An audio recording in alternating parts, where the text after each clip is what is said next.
9페이지짜리 네.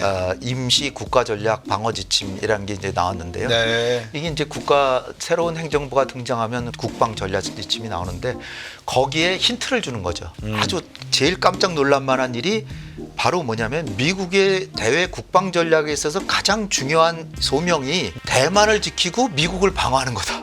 대만을 방어하는 게 미국의 지대한 첫 번째 소명이라. 이거는 전 세계가 깜짝 놀랄 일입니다. 이거는. 그러니까요. 네. 우리한테 지금 당장에 다가올게. 한국도 좀 도와주면 좋겠다. 한국도 양안과의 문제는 남의 일이 아니니 동맹 차원에서 도와주면 좋겠다. 이거 엄청난 얘기고요. 네. 이것도 아주 우리한테는 심각한 안보 지금 문제가 되고 있고요.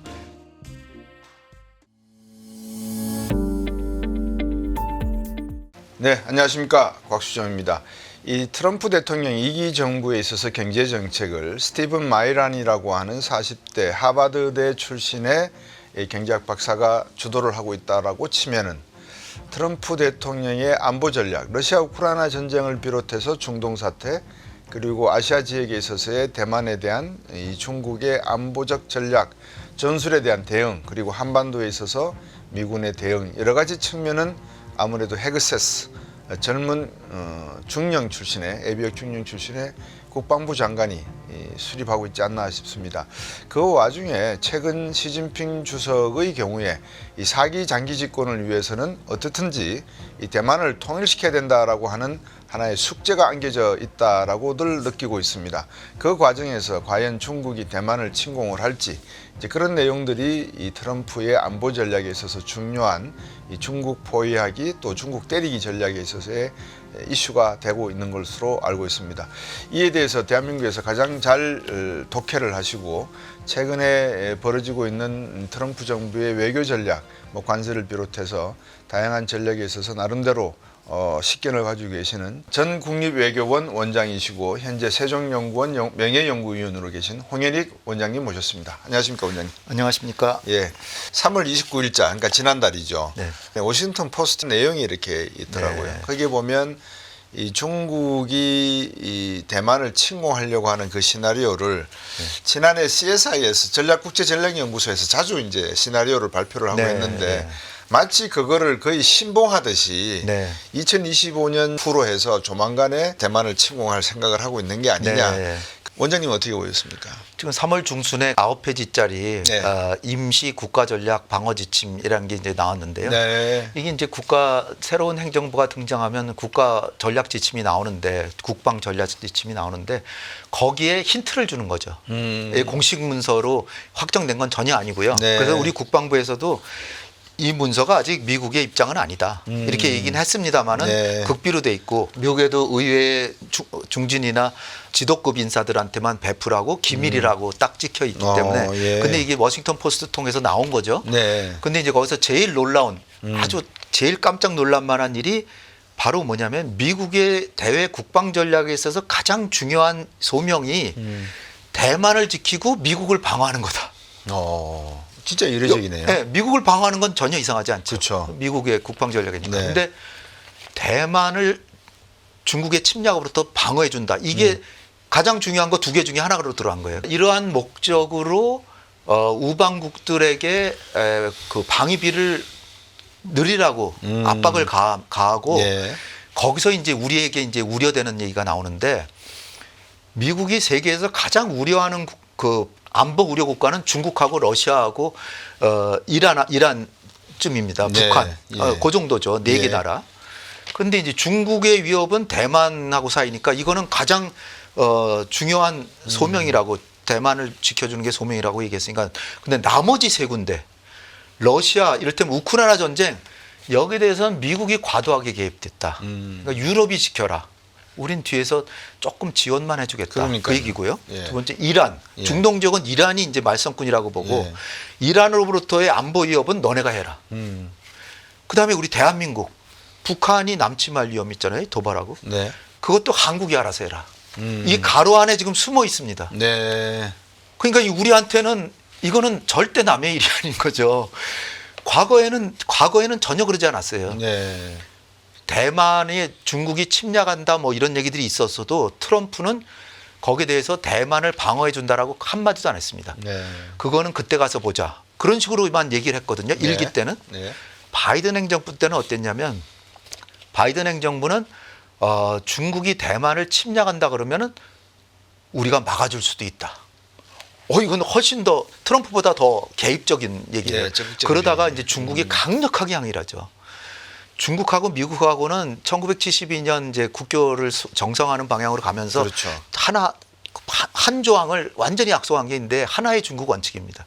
이게 뭐냐면 대만은 독립하려고 그러고 중국은 복속시키려고 그러는데 네. 이게 결국은 복속이든 독립이든 그 문제를 일단은 내팽겨 뒤로 젖혀두고 네. 결국은 하나다라는 원칙이에요. 그런데 이제 미국의 입장은 뭐냐면 대만의 무기는 팔되 대만의 독립을 지지하진 않는다. 그리고 전쟁이 났을 때 도와주는지 안 도와주는지는 관심은 갖고 보고 있고 양안 관계는 평화와 협상으로 진행돼야 되지만 전쟁이 났을 때 어떻게 한다는 말은 안 했습니다. 네. 왜 그러면 그런 모호한 정책을 취했냐면 중국이 대만을 침략하는 거를 억제하면서 또 다른 한편은 대만이 독립을 하면 중국은 전쟁이라도 하겠다라는 게 계속된 원칙이었기 때문에 네. 대만도 견제하려는 거예요. 대만이 독립하겠다 그러면 중국이 전쟁을 무조건 가니까 괜히 전쟁하면 미국은 곤혹스러운 입장이 처하잖아요. 그렇죠. 그러니까 애매한 입장을 처했는데 바이든까지는 그래도 다시 이번에 대만을 방어하는 게 미국의 지대한 첫 번째 소명이라 이거는 전 세계가 깜짝 놀랄 일입니다. 이거는. 그러니까요. 유럽은 물론이고 네. 미국의 국가안보랑 똑같은 반열에 올렸다는 건 네. 헤그세스가 이런 대만을 방어해야 된다는 걸 지금까지도 중시해 왔지만 네. 이걸 여기 올렸다는 건 헤그세스 혼자 했을 리가 없고요. 그럼요. 엘브리지 콜비라고 하는 국방부 정무차관으로 지명된 사람이 이제 기한했다 그러는데 네. 트럼프의 뜻이다. 현대차 그렇죠. 명예회장도 가가지고서는 어마어마한 투자를 발표했잖아요. 31조 원. 네, 31조 원인데 TSMC 회장은 그거보다 한 열흘 전에 얼마랬냐면 그 5배를 투자한다 그랬어요. 예. 140조인가를 투자한다 그랬어요. 그러니까 트럼프가 대만의 안보는 남의 일이 아니다는 식으로 얘기를 했습니다. 네. 그런 게 반영이 돼서 트럼프가 그 대만을 첫 번째 지켜준다라고 하는 그런 의사가 이번에 반영된 게 아닌가. 어쨌든 미국 내에서도 논란이 있는 게 네. 미국에서는 지금 후티 반군이라고 해서 예멘의 후티 반군인데 이게 예. 호르무즈 해협으로 홍해를 그렇죠. 지나가는 그 배들을 운항해서 되게 중요하거든요. 네. 물론 과거보다는 셰일가스 같은 게 나오고 미국도 이제 산유국이고 가스 생산국이니까 그 중요성은 덜해지만 그 수송로가 중요하거든요. 근데 걔네들은 너네가 이란으로부터의 압력을 너네가 피해라고 그러고 그걸 거의 포기하다시피 하고 중국으로부터 대만을 보호한다는 걸 넣어놓으니까 미국 내부에서도 이게 트럼프가 그동안 계속 얘기해왔던 아메리카 우선주의에서 벗어나는 거 아니냐 이런 얘기들이 나오고 있습니다. 예. 진짜 중국이 대만을 침공할까요? 원장님 생각에. 지금 단기적으로는 전혀 가능성이 없다고 보고요. 그런데 트럼프가 그러면 왜 헤그세스가 왜 대만은 단순히 TSMC가 140조 원 규모의 투자를 미국으로 끌어당기기 위해서 하나의 팁으로 던져준 말은 또 아닐 것 같거든요. 네. 그러면 대만, 한국, 일본 입장에서 놓고 보면 글쎄 북한이 더 핵적으로 위협적이고 한반도와 일본이 더 중요한 안보적 전략적 가치인데 왜 대만에다가 저렇게 할까? 네. 그 의도가 뭘까라고 궁금해할 것 같아요.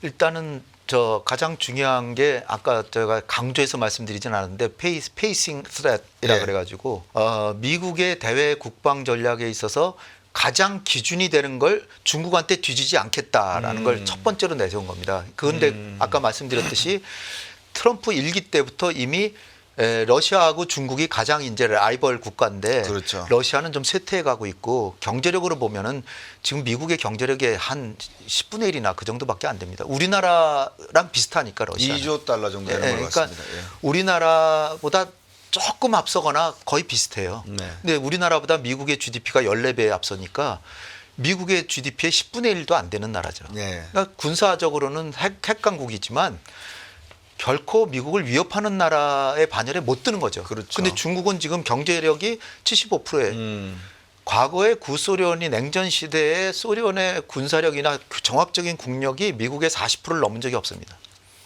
근데 지금 중국의 경제력은 75%에 달해요. 그리고 2035년, 40년이 되면 같아질 수 있다는 게 대체적인 전망이에요. 물론 어려움이 많습니다만은 가능성이 굉장히 크다고 봅니다. 네. 그렇게 본다면 중국의 위협은 패권적 위협이다. 그리고 이거는 사실 2008년 정도에 이 중국을 손을 봤어야 되는데 못 본 거예요. 왜 그랬냐면 그때 서브프라임 모기지로 그렇죠. 뉴욕발 세계 금융위기가 벌어져가지고 미국이 자기 발등에 불이 떨어졌는데 어디 중국을 손보고 있겠어요. 그때 중국은 올림픽을 개최했고 그걸 계기로 G20이 나오면서 중국이 세계 경제에 견인차를 걸었습니다. 네. 그러니까 미국으로서 말릴 수가 없었던 거죠.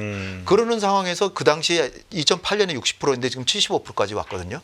점점 줄어들고 있어요. 네. 뭐 시간은 조금씩 연장되고 있지만 격차가 줄어들고 있거든요. 네. 그런데다가 지금 심각한 게 뭐냐면은 해군력에 있어서 항공모함을 가지고 우리가 많이 비교를 하는데 항모가 이제 미국은 11척이거든요. 그렇죠. 항모는 보통 제3세계 국가의 웬만한 군사력 전체와 안 먹는다는데 11척을 갖고 있어요. 11개 항모 전단인 거죠. 네.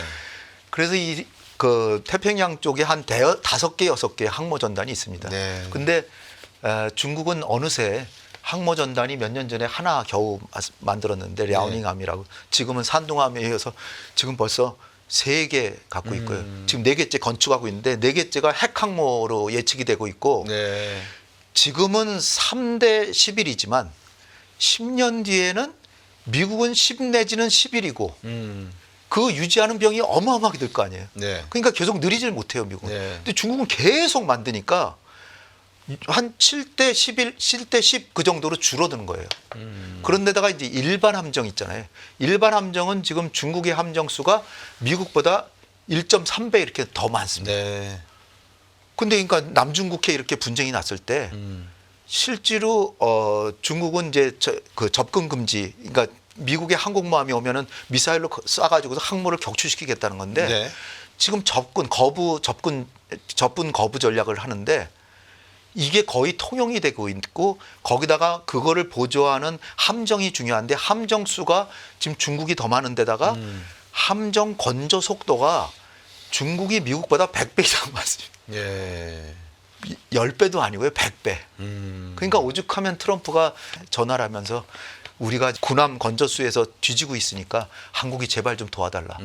그렇게 얘기한 겁니다. 그러니까 중국이 완전히 이거는 눈에 확 보이는 위협이니까 그거를 견제해야 되는데 시진핑이 딱 하나 국가 전략으로 내세우는 게 대만과의 통일이에요. 근데 네. 어디에 또 얽혀 있냐면 시진핑이 본래 그 장쩌민이나 후진타오 같은 경우에는 이게 5년 동안 임기를 2번 해가지고 10년을 했는데 네. 지금 시진핑은 3번을 어거지로 하고 있단 말이죠. 그렇죠. 근데 시진핑이 제일 좋아하는 게 푸틴이듯이 푸틴은 지금 20년을 넘어가고 있는데 네. 시진핑처럼 4번째를 또 시도할 가능성이 있다. 그게 2027년 8년입니다. 네. 근데 그래서 시진핑이 중국의 군에 2020년까지 대만을 공격할 준비를 완료해라라고 지시를 한 겁니다. 네. 그러니까 미국으로서는 준비를 해야죠. 그래서 이제 시나리오를 이제 여러 기관에서 해보니까 완전히 그 미국이 조금이라도 도와주면 네. 중국이 대만을 함락하는 시나리오는 거의 없습니다. 근데 네. 미국이 아예 안 도와주면 함락돼요. 네. 근데 조금이라도 도와주면 함락되진 않습니다. 근데 어마어마한 피해를 봤는데 미군도 베트남전 이후에 최대의 공군 피해, 2차 대전 이후 최대의 해군력 피해를 봤습니다. 아, 그러니까 시뮬레이션을 돌려보면. 예. 그러니까 어마어마한 피해가 나니까 전쟁은 막아야 되겠죠. 그러니까 이제는 그거를 보다 명확히 해서 중국이 대만을 공격하면 우린 무조건 도와준다. 그리고 일본은 완전히 끌어들여서 일본도 도와주겠다라고 해서 일본과 미국이 힘을 합치면 억제할 수가 있거든요. 네. 그러니까 억지를 하는 걸 보다 명확히 하는 전략으로 바꿨다 이렇게 보시면 되겠습니다. 그 트럼프 대통령의 입장에서 가만히 놓고 보면 러시아를 끌어당겨서 중국을 견제하는 전략으로 가는 것이 더 나을 수도 있으니까 네. 러우 전쟁은 조금 더 러시아에게 편익이 가는 방향으로 합의를 해주는 대신에 네. 중국이 대만을 침공하려고 할 때 러시아 쪽에서는 가스관을 잠근다든지 네. 뭔가 전략을 취할 수 있도록 하는 방법도 네, 당연하죠. 일단 한 가지 제가 네. 좀 추가로 보충해 예. 설명드릴 건 예. 트럼프의 세계 전략이 굉장히 뚱딴지 같아 보일지 모르지만 하나하나 따져보면 미국의 중국과의 패권 전략에 이미 집중돼 있습니다. 네. 그 그림을 보셔야 돼요. 핵심은 미국과 중국이네요. 네. 우크라이나 전쟁을 끝내는 것도 미국이 쓸데없이 러시아와의 전쟁에 이기지 못하는 싸움에 미국의 국력을 소모할 필요가 없이 중국에 집중한다. 그리고 러시아는 오히려 동구의 영향권을 형성하게 해주고 중국과의 관계는 좀 소홀히 하면서 중국을 너무 도와주지 말라라고 하는 그런 종용이 들어있는 거고요. 가로쳐놓고. 예. 예. 두 번째로 그린란드하고 파나마 얘기하잖아요. 파나마도 중국하고의 관련이 굉장히 지금 깊어지고 있고 한국 관리권을 중국계 회사가 뭐 하고 있다 뭐 그래가지고 결국은 지금 파나마를 포기시켰는데 예. 그린란드도 북극에 이게 보면 그린란드의 위치가 덴마크령이지만 유럽보다 미국에 더 가깝습니다. 그렇죠. 그러니까 미국의 안보 영향인데 그 지역을 그린란드 지역을 중국이 진출하고 있어요. 중국을 차단하는 겁니다. 그러니까 파나마 운하. 그러니까 왜냐하면 중남미가 이미 중국의 경제 상권으로 넘어갔기 그렇죠. 때문에 네. 그거를 막고 그다음에 그린란드를 막아서 북극의 접근도 차단할 뿐 아니라 미국의 안보도 지키겠다는 거죠. 그런 상황을 보시고 그다음에 중동에 있어서의 가자 전쟁 이것도 미국이 음으로 양으로 도와주니까 그것도 우리는 거기에 국력을 소모하지 않고 중국에 네. 집중하겠다. 이런 걸 보시면 모든 전략이 중국을 견제하는 전략으로 집중돼 왔던 거죠. 예. 이런 복잡한 그 강대국 간의 이런 전략 싸움에 있어서 한국도 방위비 늘려라. 네. 한국도 군사적인 어떤 옵션에 있어서 미국의 부담을 덜어주는 방향으로 전술을 만들어라. 네. 이런 압력이 있는 무언의 압력이 있는 거 아니겠습니까? 한마디로 아까 그 헤그세스 얘기로 돌아가서 지금 임시 방위 전략 지침이 핵심이 우리에게 있어서는 북한의 남침은 한국이 억제하고 미국은 보조만 하겠다는 거 아닙니까? 그렇죠. 근데 지금 상황이 어떻죠? 한미가 연합군으로 이렇게 유기적으로 이렇게 얽어져 있는 데다가 사령관을 미국이 하고 있단 말이에요. 그렇죠. 그러니까 북한이 남침하면 미국은 좋으나 싫으나 그냥 전쟁에 얽혀 들어가게 돼 있습니다. 네. 미군이 사령관이고. 그렇죠. 근데 우리로서는 어떻게 보면 사령관이 미국인데 미국이 개입을 포기하면 사령관은 한국은 사령관도 없는데 미국은 빠지고 그러면 누가 지휘합니까? 그렇죠. 우리도 큰일 난 거죠. 그 점에서도 큰일 날 뿐 아니라 미국은 앞으로 우리에게 전략적 유연성을 더 확보해서 주한미군을 빼가지고 대만의 방위에 언제든 쓰겠다라고 나설 가능성이 크고요. 네. 우리한테 지금 당장에 다가올 게. 두 번째는 가능하면 한국도 좀 도와주면 좋겠다. 지금까지는 주한미군을 대만 양안관계 사태 쓰는 것도 눈치 보고 있었는데 네. 지금 한 걸음 더 나가서 그거는 물론이고 한국도 양안과의 문제는 남의 일이 아니니 동맹 차원에서 도와주면 좋겠다. 이거 엄청난 얘기고요. 네. 이것도 아주 우리한테는 심각한 안보 지금 문제가 되고 있고요. 그다음에 북한을 남으로부터 지킨다는 거는 야 너네가 그냥 공짜로 그냥 너 혼자 지키냐? 아직 방위 능력이 없잖아. 네. 그렇게라고 얘기를 하면서 그럼 국방비를 늘려라. 네. 그러면서 가로쳐놓고 국방비를 늘리려면 미국의 무기를 더 사라. 이런 게 다 엮여져 있는 거죠. 네. 방위 분담금도 더 늘리고. 네. 이런 것들이 우리에게 이제 당장에 다가올 문제고 그러니까 우리가 지금까지는 노무현 정부 때 전략적 유연성을 이제 합의해 줬고 네. 그다음에 그걸 합의해 주면서 전시작전 통제권을 가져오려고 했잖아요. 네. 그래서 2012년 4월 17일 날 가져오기로 약속이 되어 있어서 네. 노무현 정부 때 모든 게 하나하나 검증을 해나가는데 80%, 90%까지 문제가 없다라고 그렇게 돼 있었거든요. 네. 그거를 이명박 정부 들어와서 2015년으로 연기하고 박근혜 정부 들어와서는 아예 조건이 갖춰질 때까지 무기한 연기시켜 버렸습니다. 문재인 정부 들어와서는 다시 찾으려고 했지만 미국이 순순히 넘겨주려고 안 했고요. 네. 그리고 한미연합훈련도 뭐 한반도에 봄이 와가지고 연합훈련 안 하기도 하고 그랬잖아요. 그렇죠. 그러니까 그런 사이에 이 전자권 전환을 위한 한국군의 능력 테스트를 제대로 못했습니다. 그러니까 조건이 아직 갖춰지지 않았으니까 안 해왔거든요. 네. 그런데 윤석열 정부 들어와서는 아예 전시작전권을 우리가 가져오기로 했나? 아예 잊어버린 듯이 아예 한미 정상회담에서 의제로도 편입을 안 했고 네. 공동성명에 다 빠져버렸습니다. 네. 그러니까 그런 상황에서 미국은 지금 야 우리는 대만 문제로 바쁘니까 전쟁이 나면 너네가 알아서 했는데 사령관은 미군이 사령관이. 이게 지금 큰일입니다. 그렇기 그렇죠. 때문에 네.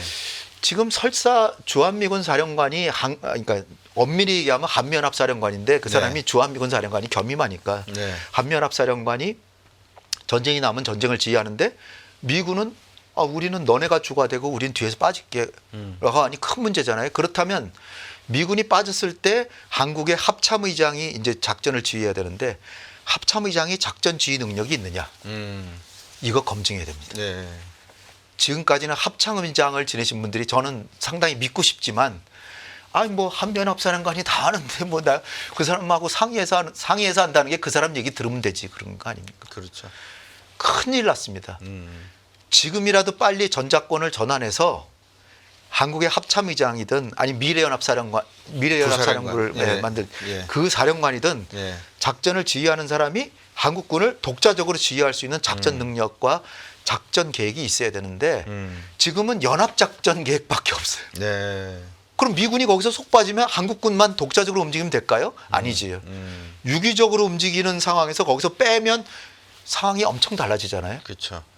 더구나 전시 증원군도 오게 돼 있고 그런데 증원군이 오겠습니까 지금? 그런 상황이기 때문에 네. 진짜로 자칫하다간 국가안보에 큰 공백이 생길 수도 있으니 국방비 증액은 물론이고 전작권 전환을 서둘러야 됩니다. 지금. 네. 그러면 이제 지금 현재 상황에서 북한이 러시아와 밀착되어서 우크라이나에 파병도 하고 있는 상황에서 우리나라 입장에서는 미국과 중국, 러시아로부터 뭔가를 다 얻어내야 될 필요가 있다는 생각이 들거든요. 네. 트럼프 대통령이 국방비 늘려 방금 말씀하신 전작권 주세요 가져오겠습니다라고 이야기하는 것이 방금 여쭤본 중국, 러시아를 상대로 한 우리의 외교 안보 전략에서 어떤 중요한 뭐라 그럴까요? 트리거는 되지 않을까, 네. 방해 요인은 되지 않을까 하는 생각이 들어서 한번 여쭤보고 싶어서 여쭤보는 겁니다. 전작권 전환은 단순히 우리 군의 준비태세 갖추고 그 유사시에 정말로 미국이 만약에 안 도와주더라도 우리가 능히 북한군을 경멸할 수 있는 그런 능력을 갖춰야 되는 게 물론이거니와 첫 번째로 가장 중요한 거는 북한이 남한하고는 군사 대화를 아예 안 하려고 그래요. 작전권이 없는 군하고 무슨 대화를 하겠냐. 윤석열 정부에 들어와서 북한과 대화는 거의 다 끊겼죠. 완전히 끊겼을 뿐 아니고 뭐 군사 대화뿐 아니라 민간인 대화, 정부 대 정부 대화도 물론이고 민간인 대화도 다 끊겼는데요. 가장 중요한 거는 한반도의 평화 체제를 수립하건 남북 간의 군축을 하든 아니면 그 평화를 수립하기 위해서 상호 돌발 상황 방지라든지 유사시 그 임의적인 충돌 방지 이런 거를 위해서도 군사회담이 필요한데 북한은 야 너네는 뭐 작전 지휘권도 없는데 너네랑 주한미군 사령관 나오라 그래 그 사람이랑 할게 이러고 있습니다. 그러니까 자주권이 없는 거예요. 나토도 미군 사령관한테 작전권을 주고 있거든요. 이거에 있어서 몇몇 개 보수 언론이 노골적으로 어떻게 보도를 하냐면요. 나토조차 서방의 수백 년 선진국인 나토 회원국 30개국도 전작권을 해소할 생각이 없다. 미군 사령관이 당연히 겸직하는 나토군 사령관에게 전작권을 맡긴다라고 그러고 있잖아요. 참 정말 이거 국민을 호도하는 겁니다.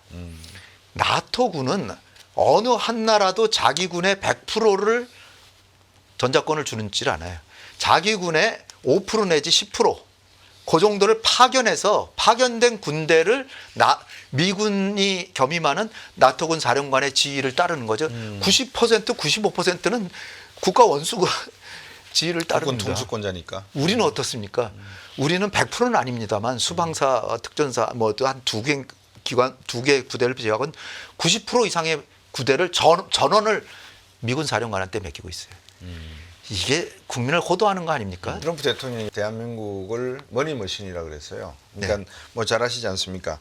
방위비 분담에 있어서 그냥 한국은 우리 등에 올라타서 달리고 있다. 네. 근데 이거 그대로 놔둬서는 안 될 것 같으니 한국도 트럼프 시대에는 거기에 걸맞는 책임을 가지고 방위비 올려라 라고 트럼프 대통령이 틀림없이 이야기할 것 같아요. 네. 어떻게 대응해야 됩니까? 방위비가 유럽 같은 경우는 말이 좀 됩니다. 트럼프 대통령을 무조건 무모하다라고 하기보다 유럽의 국가들을 방위비를 좀 올려라 그런 거는 저는 굉장히 합리성이 있다라고 봅니다. 그건 뭐 미국, 유럽이 하도 안 하려고 그러니까 계속 그냥 압박을 세게 하니까 유럽이 반발해서 그렇지. 네.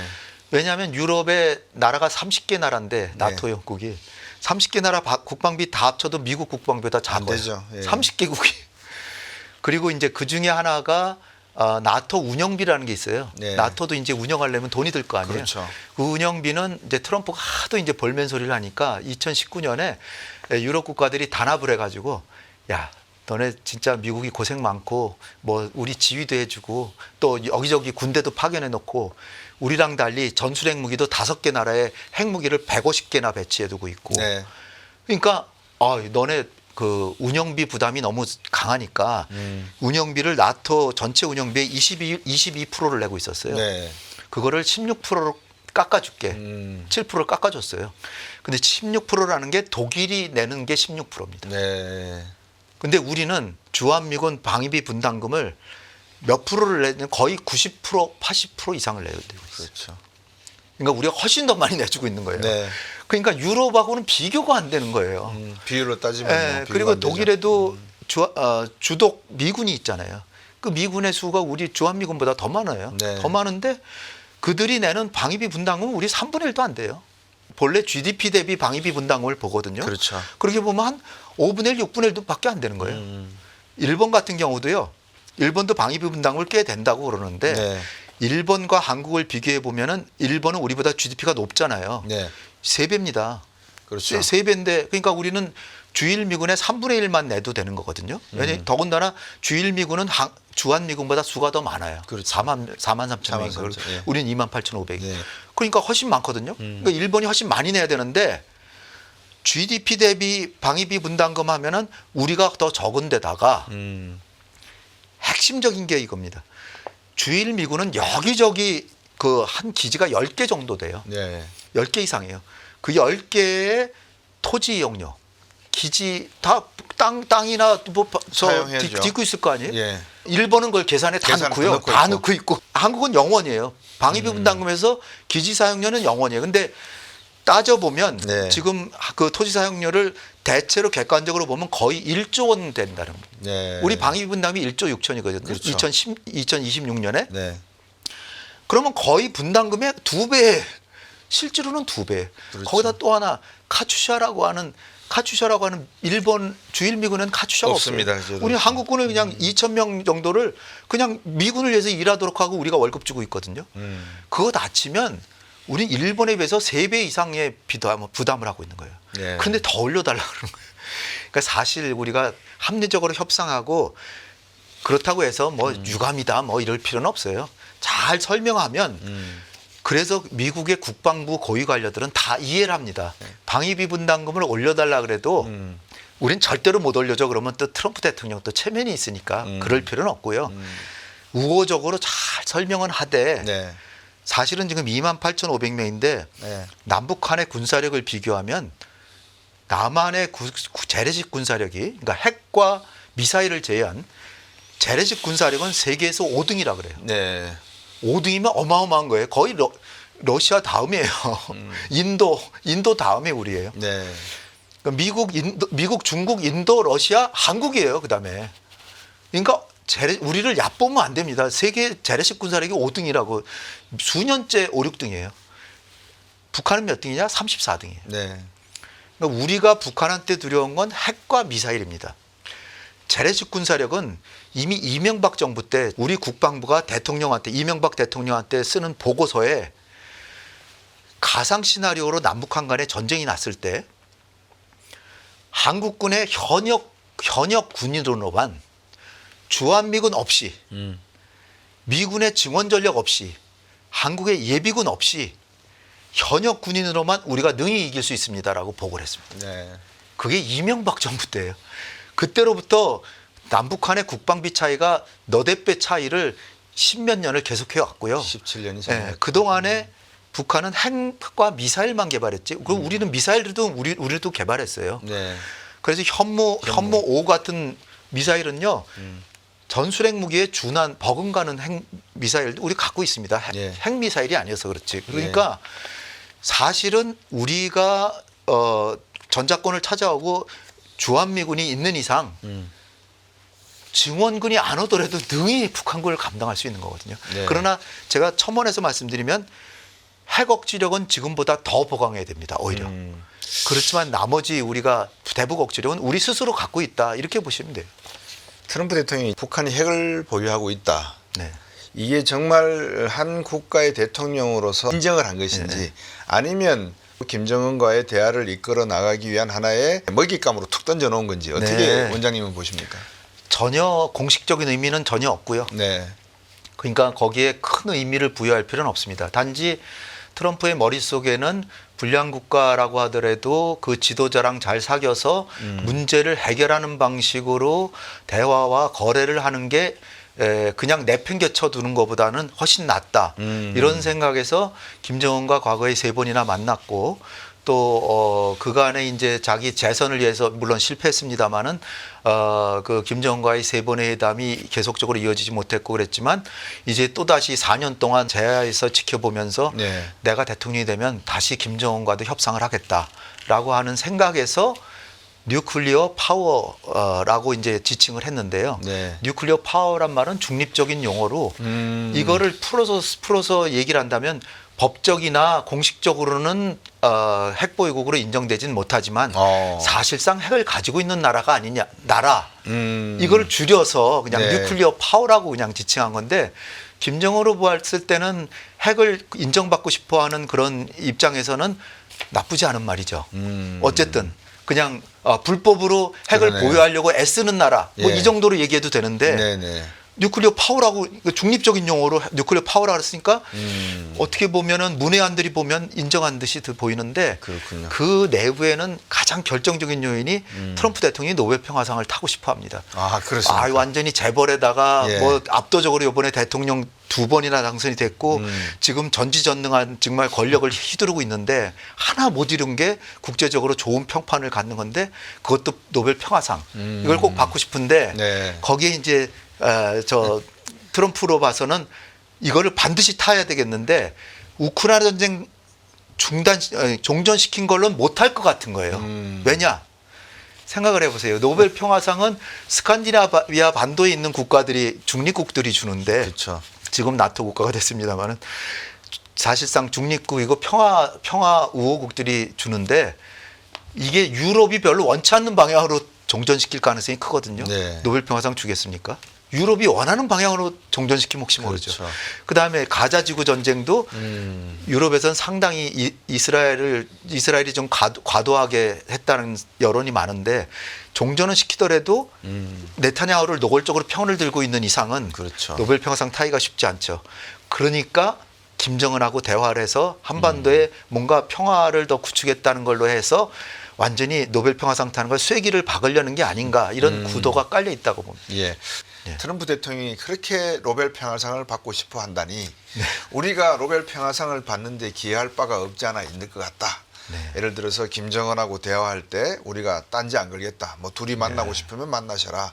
그리고 우리에게 도움이 필요하다면 우리가 도와줄 수 있는 분을 이야기하면 그 부분은 또 우리가 이행할 수 있지 않겠느냐. 네. 그런 식으로 해서 원만하게 미국과 북한이 대화를 해서 낮은 선봉에다가 리조트 호텔을 지으시든지 북한에다가 투자를 하시든지 얼마든지 하셔라. 우리는 네. 거기에 거기에 반대할 생각이 없다라는 식으로 유도를 해나가면서 미국과 북한의 정상회담을 네. 어떻게 우리가 조금 그러니까 중국과 러시아 시진핑 주석과 푸틴을 바라보면서 네. 우리가 전략적으로 좀 활용할 수 있는 방법이 방위비 측면이 아니고 다양하게 많을 것 같아요. 제가 볼 때는 네. 얻어낼 게. 네. 그 두 개를 성사시켜 주면서 네. 원장님 생각은 뭐 좀 고민해 보신 적이 있으십니까? 그런 부분에 있어서. 그럼요. 네. 트럼프가 북한과 대화를 한다는 걸 흔쾌히 해라 라고 하는 게 좋겠다라는 우리 사회자님 그 말씀에 전적으로 동의하고요. 예. 그 왜 그러냐면 트럼프가 우리가 하지 말라 한다고 안 할 사람이 아니고요. 말리면 더 우리를 배제하고 할 겁니다. 더 가져가려 할 거고요, 우리한테. 그러니까 예. 그럼 아예 한국은 접촉조차 하지 마라. 거꾸로 그렇게 나갈 가능성이 오히려 크고요. 네. 흔쾌히 하라 그러면 믿을 게 하나도 없습니다. 그러면서 흔쾌히 하라 그러면서 우리가 동맹이고 내용 중에는 한미동맹과 또 주한미군과 관련된 상황도 있고 남북 대화가 지금 하나도 안 되고 있으니 미국이 먼저 길을 열어주신다면 남북 대화도에서 이 선순환적으로 시너지 효과를 가져오면 좋겠다. 네. 그리고 또 하나 중요한 게 뭐냐면은 지금 러시아하고 푸틴하고 트럼프하고 친하고 푸틴이 북미 정상회담을 주선할 수도 있어요. 그 얘기는 뭐냐면 북한과 러시아 간의 우호 관계가 반드시 우리한테 해로운 건 아니라는 얘기예요. 왜냐하면 러시아의 국가 전략의 기본이 뭐냐면 한반도 전략의 기본이 3자 경협을 통해서 철도도 연결하고 가스관도 연결하고 그래서 시베리아 국동을 개발하고 그걸 통해 가지고 태평양으로 진출한다는 거예요. 그래서 한반도의 평화 통일을 주변 4강 중에 가장 바라는 나라가 의외로 미국보다도 러시아일 가능성이 큽니다. 그런 상황에다가 러시아는 초창기에 북핵 문제를 해결하기 위해서 자발적으로 주선도 하고 그리고 중국하고 힘을 합쳐서 육자회담 하는데도 적극적으로 도왔고요. 남북 정상회담, 남북 경협 적극적으로 지지하고요. 그걸 발전시켜서 가스관 연결하고 철도 연결하자는 나라예요.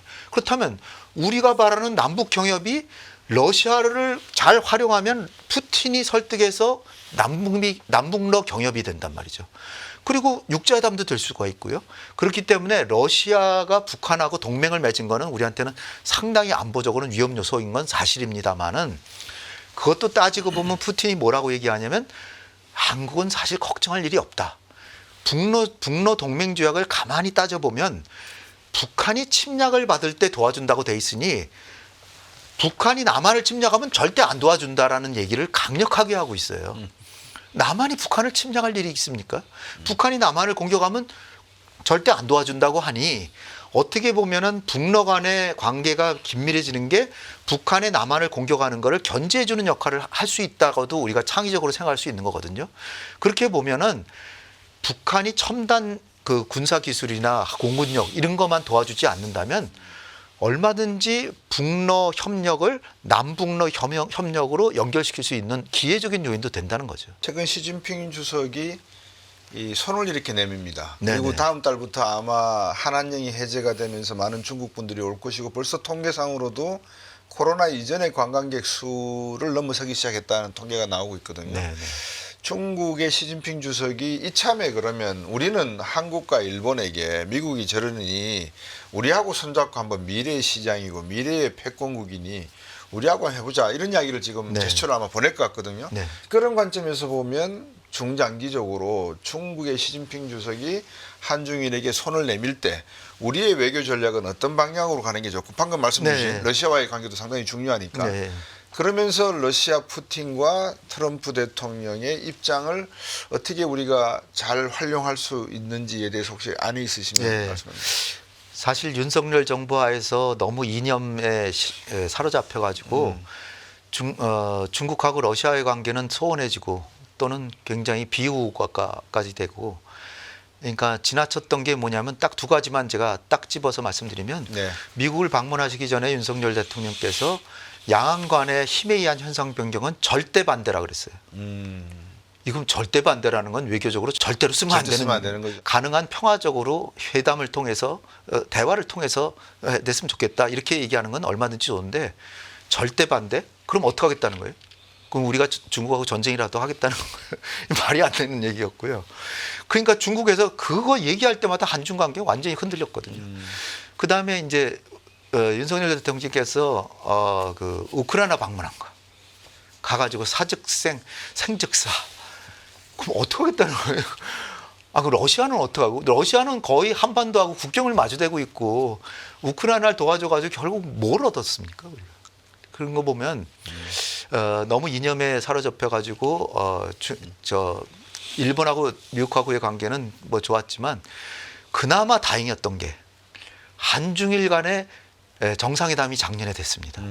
근데 그게 사실 윤석열 정부의 외교의 공이라기보다는 솔직히 말씀드려서 중국이 나서가지고 미국이 하도 중국을 괴롭히니까 중국이 적극적으로 나서가지고 총리가 왔지만 리창 총리가 하고 시진핑이 온 건 아니지만 정상회담이 됐고 한중일 외교장관 회담이 됐고 불과 얼마 전에 한중일 통상장관 회담까지 됐습니다. 네. 그래가지고 이제 놀랍게도 한중일 3국 간의 경제관계를 보면 한중 간에만 FTA가 돼 있고 중일 간이나 한일 없죠. 간에는 안 돼 있잖아요. 네. 그나마 한중 관계가 돼가지고 한중일 삼국 간에 우리가 상당히 일본보다 더 높은 지위에 있는 거예요. 그건 굉장히 잘한 거고요.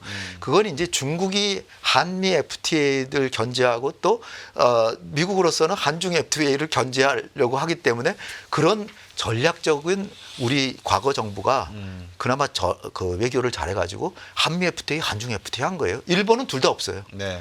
그러니까 굉장히 잘한 거거든요. 그러나 한중일 FTA는 지금 전혀 안 됐는데 가장 근본적인 이유가 중국이 별로 적극적으로 안 나섰거든요. 근데 최근에 이제 바이든 정부하고 트럼프 2기 정부가 막 중국을 막 내리치니까 적극적으로 나서고 있어요, 지금. 네. 그리고 막 중국의 상무장관이 와가지고 합시다 막 그러고 있고요. 그리고 이제 우리가 착안해야 될 거는 한중일 FTA도 하지만 중국이 하자 하니까 우린 거기 적극 동조하면서 일본을 잘 써쓰게해서 거기에도 가야 되지만 그거는 경제적인 이득뿐 아니라 한미동맹 일변도적인 우리의 외교를 이렇게 조금 해징하고 위험분담을 하면서 경제적으로는 미국이 아무리 우리 동맹이라도 이래라 저래라 못하니까 FTA 체결하는 거 어떻게 막겠습니까? 그러니까 이게 굉장히 좋은 거고요. 또 하나는 그 RCEP이라 그래가지고 네. 영내 경제동반자 협정을 간접적으로 한중일 3국이 다 들어있기 때문에 FTA가 낮은 단계로는 되고 있어요. 네. 그런데 이제 우리가 잘 활용할 수 있는 게 한중 간에 2단계 FTA가 있습니다. 지금은 이제 상품이나 이런 것만 되고 있는데 그걸 투자나 보험이나 금융 이런 부분으로 넓히면 우리한테 훨씬 유리하죠. 그걸 적극적으로 하자 그러는데 거기에 대해서도 중국도 동의하고 있습니다. 그래서 한중일 간에 협력하는데 우리는 많이 할수록 많이 할수록 좋고 근데 일본이 좀 꺼려하는 부분, 일본은 농산물 이런 건 좀 꺼려하니까 그런 부분을 잘 유념해서 일본을 설득하고 그 한중일 FTA가 되는 쪽으로 하고 RCEP도 더 발전시키고 또 하나는 CPTPP라고 또 있거든요. 네네. 그건 일본이 주도하는 지역 그 경제 공동체인데 CPTPP도 어떻게든지 한일 관계를 개선해서 지금 한일 관계가 좋잖아요. 그걸 활용해서 CPTPP도 가입하는 게 더 좋다고 봅니다. 신차 여러분께서 지금 홍현익 전 국립외교원장님의 말씀을 들으시면서 하나의 이념이라고 하는 잣대만 가지고 국가의 이해관계를 추구한다는 것이 얼마나 소극적이고 또 전략적 유연성 측면에서 제한적인가를 아마 들어보셨을 것 같습니다.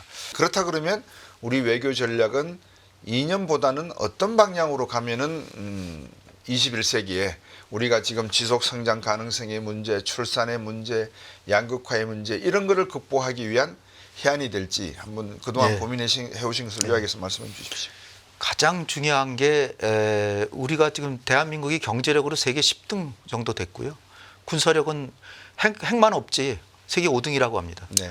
이제 우리의 그 정신 자세부터 우리도 선진국이다. 문화 강국이잖아요. 그러니까 경제만 지금 잘 살길만 한 게 아니잖아요.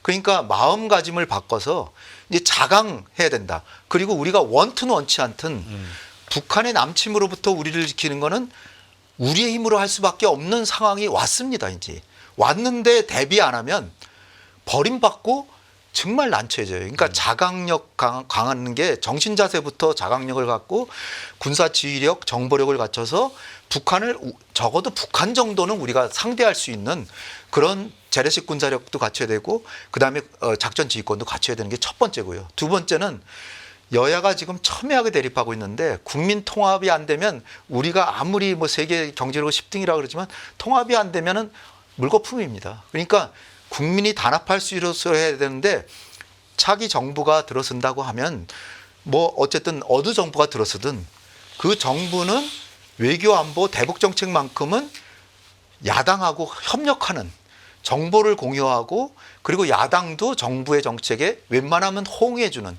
그런 전방위 협력 외교에 동조하고 근데 그 방향은 강경 기조가 아니라 실용 외교 기조로 이렇게 국민 통합이 됐으면 좋겠다고 이렇게 생각이 되고요. 그다음에 외교 기조에 있어서는 이념 외교 말고 실용 외교 차원으로 해야 되는데 첫 번째는 트럼프의 강짜 외교에 넘어가면 안 됩니다.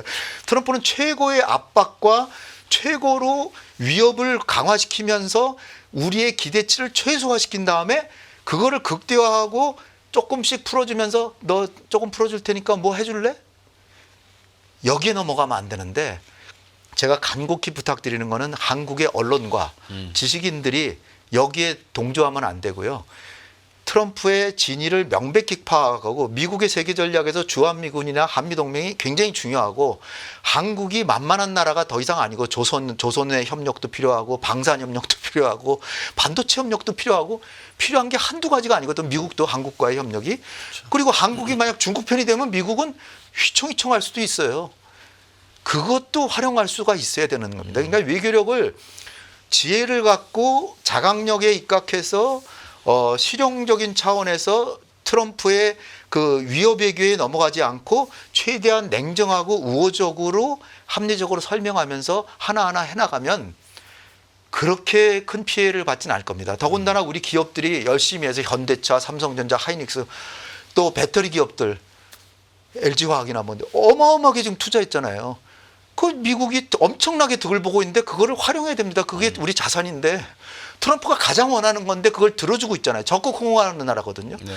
그러니까 그런 걸 활용하고 최소한도로 우리가 실용적이고 전방위 우호 협력 외교. 그러니까 한미 동맹을 기조로 가되 중국, 일본하고도 우호 관계를 맺고 대북 협력 정책을 하면서 중국하고 러시아하고도 우호 관계를 맺고 소다자 협력으로 한중일이나 뭐 한미일이나 여러 가지 다자 협력, 그다음에 뭐 그 중진국 협력들 여러 가지 있잖아요. 그런 거를 전방위적으로 우호 협력을 하면서 그 우리의 국익을 증진하는 실용 외교를 펼치면 결코 우리가 트럼프 시대에 뭐 큰 피해 없이 잘 넘어갈 수 있을 것 같습니다. 네.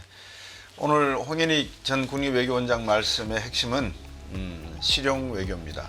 중국에 그런 말이 있다고 제가 들었습니다. 남의 잘못을 지적하려 들지 마라. 왜냐하면 그거를 고치는 순간에 얻을 게 없다라는 뜻입니다.